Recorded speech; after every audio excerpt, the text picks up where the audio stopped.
Saludos, nosotros somos el grupo número 9 de Teoría del Derecho y la Filosofía y está compuesto por Ana Lady Duarte, José Ariel Martínez, Alberto Vázquez y un servidor, Eduardo Acosta. Empezaremos hablándole sobre los orígenes del derecho. La filosofía del derecho aparece con los sofistas griegos que comenzaron a distinguir entre lo natural y lo legal. Las leyes reflejan lo que le conviene al más fuerte. Las leyes son utilizadas por una mayoría gris para dominar a los más fuertes, dos opciones contrapuestas de pareceres. La finalidad de la misma consiste en que la filosofía nos ayuda a saber diferenciar un derecho justo de uno que no lo es. Y partiendo de esto podremos defender todo aquello que no vaya conforme a lo legítimo, lo cual nos produce un bienestar a nosotros como sociedad y por consiguiente al Estado, que es lo que se busca. Siempre y cuando conozcamos bien el verdadero sentido de las leyes y su verdadero uso y aplicación, que es lo que nos brinda la filosofía jurídica, además de la solución a los problemas del derecho. Ahora le dejo con mi compañera Ana Lady Duarte. Saludo. Les explicaré sobre el derecho y el orden normativo. El derecho como norma supone el desarrollo de un estudio específicamente jurídico, que es realizado tanto por la teoría del derecho como por la dogmática jurídica. El derecho, como significa que su contenido son órdenes, prohibiciones y permisos, esto es, reglas de comportamiento que no solo existen en el sentido sociológico, sino también en el sentido explicativo de que deben ser usadas por los individuos y por ciertos órganos para confirmar el estatus jurídico de las personas. La norma representa la expresión de un deber ser. Detrás de la norma encontramos una actividad volitiva dirigida a la descripción de un cierto orden o estado de cosas que con independencia de que exista o no, en la realidad debe existir. Se asemeja el enfoque sociológico en el sentido de que las normas jurídicas presentan una existencia empírica. Son las normas abreviadas, de hecho, por una sociedad o que presumiblemente serán abreviadas al reunir determinadas características, pero diferente de dicho enfoque, en que ahora lo que interesa de ellas no es que existan, sino que deban ser observadas, esto es, que constituyan razones desde un cierto punto de vista que llamamos jurídico, justifica acciones y decisiones. Ahora los dejo con mi compañero Alberto Vázquez. Saludos, mi nombre es Alberto Vázquez, como lo dice mi compañera Ley. En este caso me tocará expresar un interrogante en que consiste en que cuáles han sido las bases de la teoría y la filosofía del derecho y sus principales exponentes. Para comprender todo, el desarrollo ético, moral, jurídico, económico y social en torno a la noción de teoría del derecho y filosofía debemos remontar a los orígenes, pues solo así, conociendo de dónde venimos, comprendemos de dónde estamos y a dónde vamos. Los principales autores de la antigüedad, como Platón, justicia consiste en dar a cada uno de lo que es debido o a lo suyo. Aristóteles, las leyes de la misma manera que los regímenes tienen que necesariamente buena o mala, justa o injusta, siendo evidentemente que deben establecerse en la armonía con el régimen. Los estoicos, entre ellos Séneca, Epíteto y el emperador Marco Aurelio, fueron los primeros pensadores que reconocieron explícitamente que el ámbito de la aplicación de la justicia debe ser sometida a una sola ley. Cicerón estableció el carácter universal que atribuye a la ley única, que se ejerce y aplica de igual manera sobre todos los seres humanos.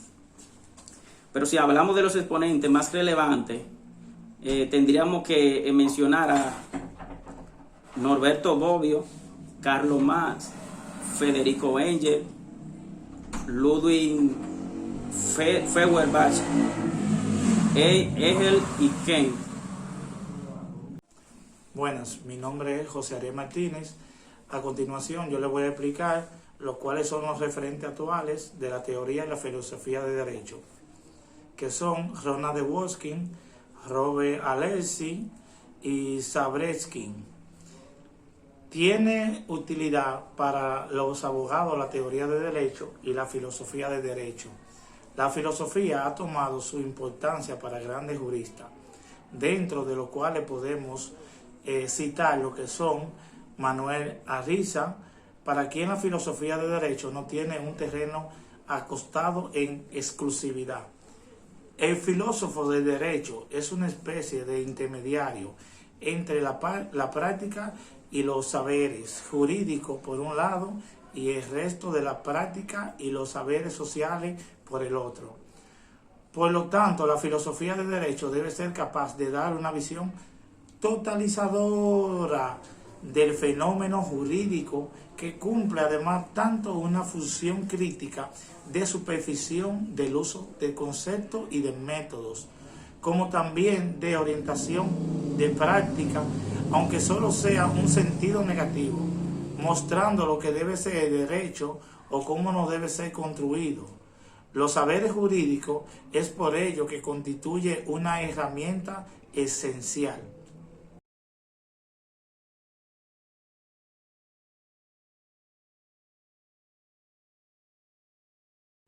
Buenas noches, nosotros somos el grupo número 9, está compuesto por Ana Lady Duarte, José Ariel Martínez, Alberto Vázquez y un servidor, Eduardo Acosta. En este momento estaremos hablándoles sobre la argumentación en el derecho. Argumentar es, según el diccionario, descubrir, probar o bien disputar, discutir, impugnar una opinión ajena. La argumentación, por lo tanto, refiere a la acción de ofrecer argumentos para convencer. El argumento es el razonamiento que se emplea para probar o demostrar una proposición o bien para convencer a otros de aquello que se afirma o se niega. De manera más simple podemos establecer que consiste en el razonamiento mediante el cual se intenta probar o refutar una tesis, convenciendo a alguien de la verdad o de la falsedad de la misma. Se reconocen en principio por su carácter lógico formal, aun cuando no todos los argumentos tengan este carácter en sentido estricto. La argumentación se refiere al proceso de ungir el argumento, en cambio, a cada uno de los razonamientos específicos, aunque es correcto utilizar los términos indistintamente. Como ya mencionamos, mediante el uso de la argumentación, la mayoría de los casos se pretende refutar un argumento o convencer a otro de la verdad de la opinión que se sostiene. Esto a su vez como fundamento de la prueba o demostración, los cuales, a diferencia del argumento, no necesariamente tiene que serlo, son más rigurosos. La teoría de la argumentación divide en dos grupos distintos los tipos de argumentación: el lógico y el retórico. En el tipo lógico, el argumento se presenta como la forma de razonamiento válido que se estructura mediante dos enunciados y una conclusión. El razonamiento en sentido lógico es un proceso formal que puede ser correcto o incorrecto y se refiere a las operaciones de la inferencia, tales como la aducción, la deducción o la inducción. Aristóteles reconoció en su tiempo que al lado de los argumentos lógicos se pueden aducir los argumentos llamados dialécticos o de probabilidad, que son razonamientos que parten de opiniones generalmente aceptadas. Para la perspectiva lógica, la fuerza de un argumento radica en su validez. Dentro de los métodos de interpretación clásicos tenemos método gramatical, método histórico, sistemático, teológico, el histórico, axiológico o material. El método gramatical, también llamada filológica o literal, esta interpretación puede integrarse términos vulgares, jurídicos y técnicos. Método histórico está constituido por el proceso legislativo, es decir, toma en cuenta las etapas del proceso de creación de la norma a interpretar. El axiológico o material entiende estas doctrinas que las normas jurídicas poseen un ser axiológico, valorativo, siendo la sustancia última del derecho en sistema de valores. La interpretación constitucional. Sobre interpretación constitucional no se hablaba sino hasta el siglo XX, más o menos en los años 50, donde el tema cobra importancia y empieza a configurarse lo que sería una teoría de la interpretación constitucional. Sin embargo, hay países en los cuales todavía no se habla de interpretación constitucional. ¿Y por qué esta situación? Simple.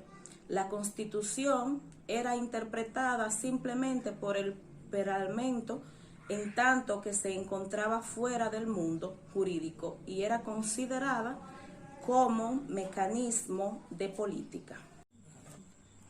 Saludos, mi nombre es Alberto Vázquez. En el caso de este tema le hablaré sobre la interpretación de la Constitución. En principio, estos pueden ser interpretación originaria, la cual sostiene alguna idea. La primera es que la Constitución tiene un significado que descubrir, para el cual no cabe acudir a aspectos extraconstitucionales. El segundo aspecto es que el intérprete carece de discrecionalidad para escoger entre diversas interpretaciones posibles, porque hay solamente una, que es la correcta. Lo que interesa verdaderamente al intérprete para esta posición es determinar que quisieron expresar los constituyentes originarios, no pudiendo avanzarse un paso más allá de ello. B. Interpretación evolutiva, la cual sostiene ideas contrapuestas a las anteriores. Ya en primer lugar sostiene que existen cláusulas abiertas que dan al juez un margen de discrecionalidad legítima para optar entre varias interpretaciones posibles de una determinada norma. En segundo lugar, que puedan recurrirse a valores o fuentes no explícitas en el texto constitucional, como valoraciones sociales, culturales y políticas. Se trata de una jurisprudencia de valores, de una interpretación axiológica receptiva. El juez constitucional en este esquema no puede jugar un rol de espectro pasivo. Buenas, como ya todos ustedes saben, mi nombre es José Ari Martínez. Ahora yo les voy a explicar lo que son los principios de la eficacia integradora. La interpretación debe buscar el asegurar el mantenimiento de la unidad política de acuerdo al consignado en la Constitución. En este principio de la eficacia integradora, si la norma constitucional promueve lo que es la formación y mantenimiento de una determinada unidad política, su interpretación debe dirigirse a potenciar soluciones que refuercen dicha unidad. Como se aprecia en este principio, se enmarca dentro de la concesión de la Constitución como norma política. Ahora le diré lo que son los principios de la corrección funcional. Principio de la corrección funcional. La interpretación no debe alterar el esquema de división de poderes y funciones establecido en la parte orgánica de la Constitución que establece que donde la interpretación se efectúe no debe interferir en el ámbito de las funciones asignadas por la Constitución a diferentes órganos del Estado. En ese sentido, el intérprete se ve obligado a respetar el marco de distribución de funciones estatales consagrada en la Constitución. Principio de la eficacia o efectividad. La interpretación debe ser tal que se maximice la eficacia y en plena vigencia de las normas constitucionales, sobre todo aquella referida a los derechos y garantías fundamentales de las personas. Las interpretaciones constitucionales permiten la unidad y coherencia de un sistema jurídico. Cuando hablamos de interpretación constitucional, entre interpretación desde la Constitución e interpretación de la Constitución, la primera alude al papel que desempeña la Constitución en las interpretaciones jurídicas, mientras que la segunda se refiere a la atribución de significado a las normas constitucionales. La norma constitucional es criterio, guía y límite de cualquier interpretación jurídica. Su carácter de forma básica hace que toda interpretación que transgreda su significado sea inválida. En ese sentido, y para el caso nuestro, citamos el artículo 6 de la Carta Magna, el cual establece todas las personas y órganos que ejercen. Hasta aquí fue mi exposición. Muchas gracias. Ya ustedes saben, mi nombre es José Ariel Martínez.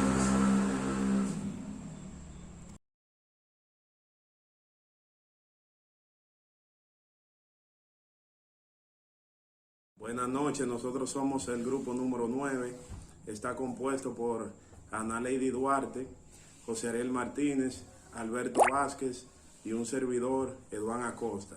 Le estaremos tratando de los métodos de interpretación en el derecho. La noción de interpretación, la interpretación es la actividad que explica, aclara y precisa el mensaje contenido en las normas jurídicas.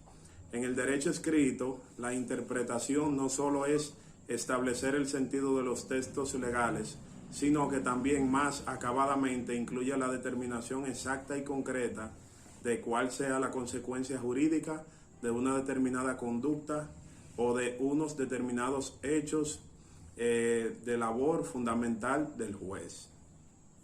Al legislador no prever todas las situaciones susceptibles de presentarse en la práctica, resulta necesario interpretar la ley. Siempre será necesario cuando ella sea suficiente, oscura o contradictoria. La interpretación no es más que la averiguación del sentido de una norma a través de datos y signos mediante los cuales ésta se manifiesta para medir su precisa extensión y la posibilidad de aplicación. Nosotros tenemos algunos métodos de interpretación, tipos y clases, como son lingüística. Empezamos diciendo que en esta teoría la realidad de las normas jurídicas coinciden con sus enunciados lingüísticos. Por esto, la interpretación en ella consiste exclusivamente en el establecimiento del significado sintáctico y semántico de las normas jurídicas. Tenemos también el intencionalista. Para esta teoría, el texto legal es solamente el vehículo de las intenciones del legislador. El texto de la norma es el punto de partida, pero no solo ha de conocerse su significado y aclararlo, sino que también trata de determinar lo que el legislador quiso decir con dicho texto. Tenemos la axiológica o material. Las normas jurídicas poseen un ser axiológico valorativo, siendo la sustancia última del derecho un sistema de valores. Es decir, las normas jurídicas que ha de aclararse con la interpretación tienen un contenido valorativo y objetivo.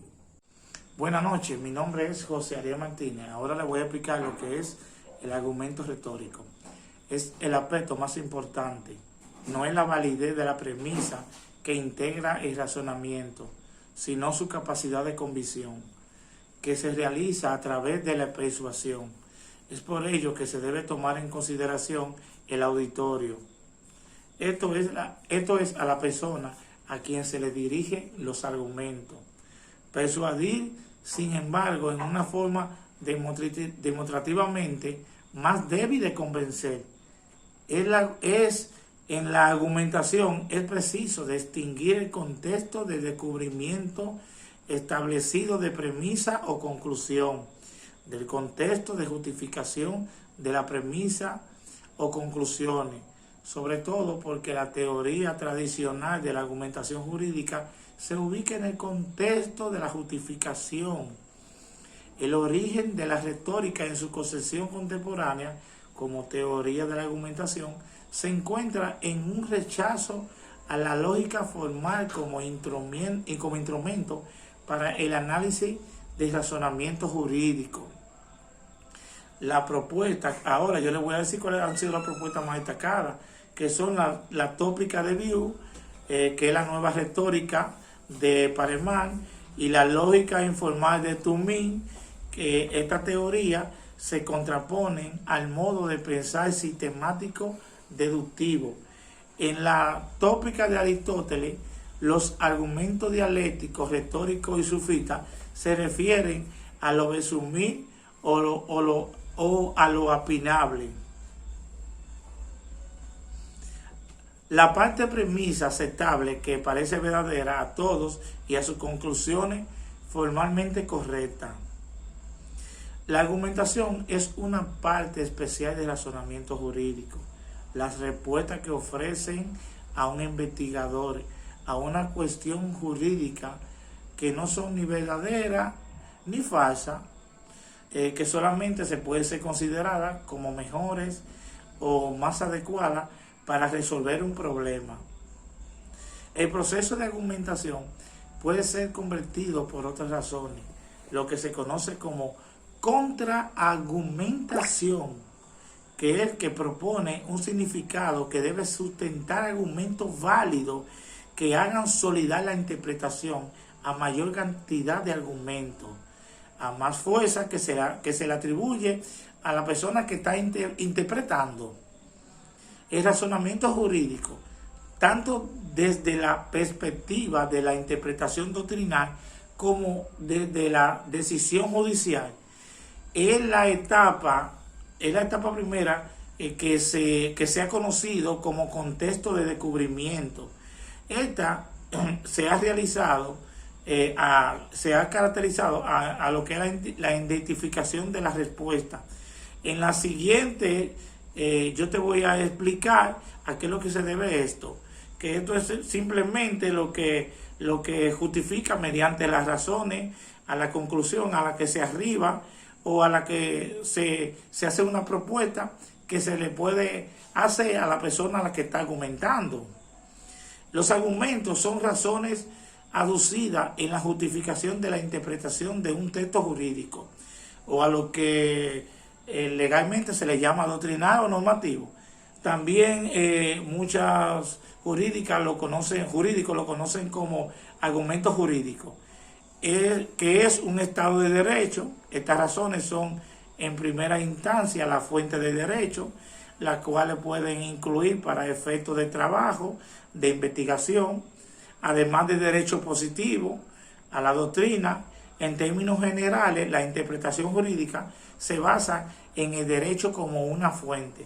La directiva de razonamiento jurídico y de los valores. El sistema jurídico del intérprete cabe mencionar, usted sabe, que la interpretación doctrinal es distinta a la de los textos normativos y que la argumentación normativa se caracteriza por la vinculariedad del derecho vigente. La argumentación es un proceso racional que se da en un diálogo justificatorio. El discurso jurídico es un diálogo o un procedimiento discursivo entre el intérprete y el destinatario, o sea, el auditorio, a quien uno le está dando lo que es la argumentación. Y dado que con frecuencia las elecciones decisivas tienen como carga valorativa, se considera como argumentación racional la mejor justificación posible que se puede ofrecer al auditorio. El discurso jurídico, sin embargo, no se refiere solamente a cuestiones relativas, sino a razones prácticas.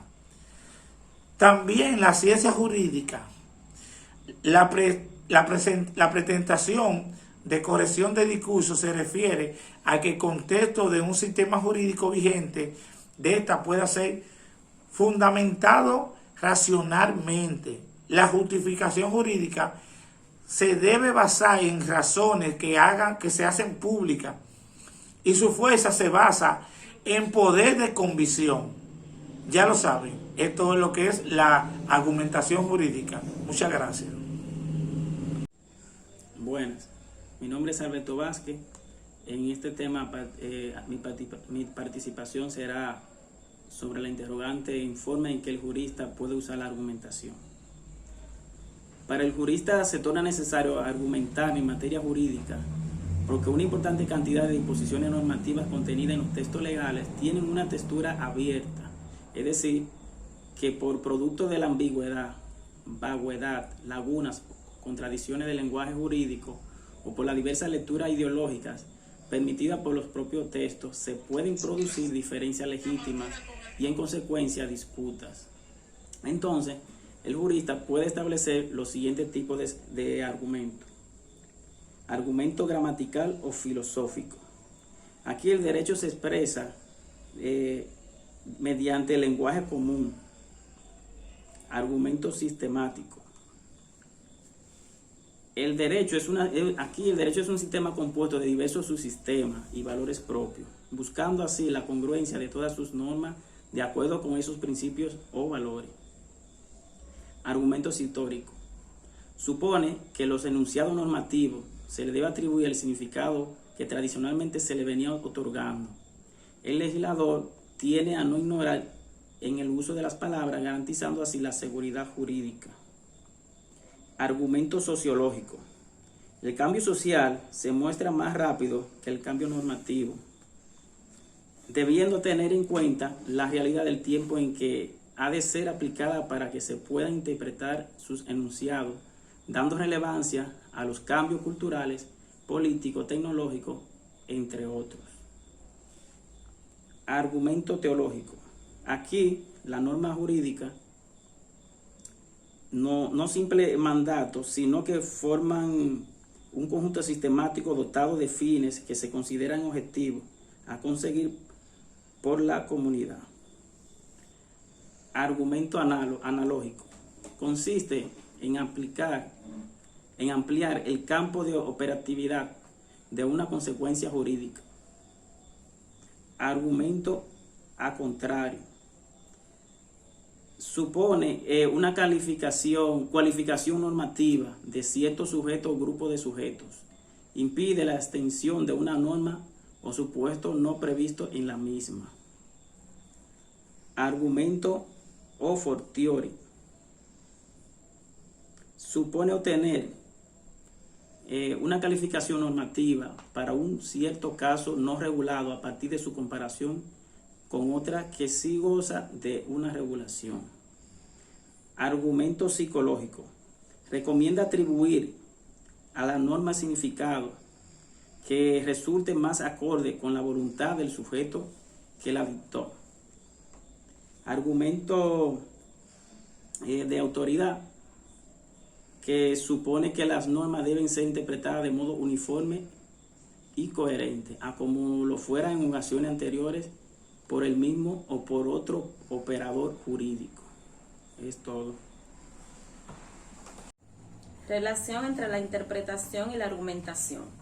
La interpretación puede ser entendida como argumentación en la medida en que la fundamentación constituye un proceso que se da mediante dos etapas.